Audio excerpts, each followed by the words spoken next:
I'm Angelo Presta. I'm the Assistant Vice President of Facilities Management and Corporate Development at Humber College. And in that role, I have the pleasure and responsibility to look after the facilities management side, but also the capital development. The capital development really focuses on renovation and new construction. There was an evaluation process that we did internally. So we went out and evaluated products because we had a vision of going in this kind of direction. So we looked at the market and said, what are the products out there? What can they provide? And we looked at, and then we assessed all the products. And then from that came down through a decision-making process, a standard review process that we had indicators, we had objectives and factors that we could measure. And then that then honed us down to the dirt product. That doesn't mean that we didn't do an evaluation of the other wall or manufactured wall providers. So that was done. Once we completed that, then we go out and we do our standard, request for proposal, request for general contractor, and we build in the components in that we want.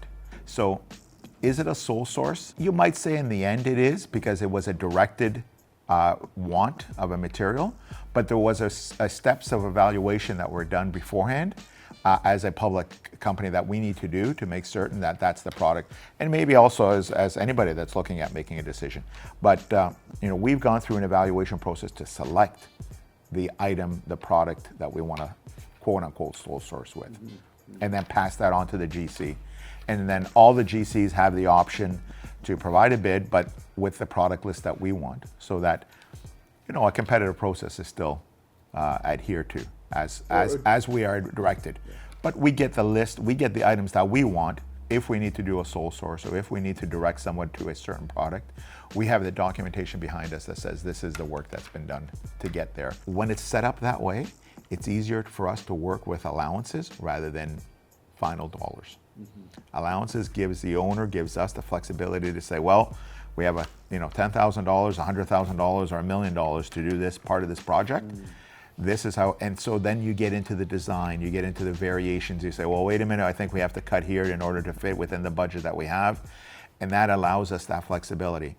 And, with the GC, yes, playing a role, it is a three-way partnership rather than a partnership between the GC and the product supplier, in this case, dirt, working back and forth. And that sometimes doesn't work to the benefit of the owner. There's two big wins that we focus on. One, which I spoke about before, is the flexibility and be able to change without a large, huge investment, that a full renovation. And two, quality and consistency of the product. You can't do what you see around us on site to get to the same quality.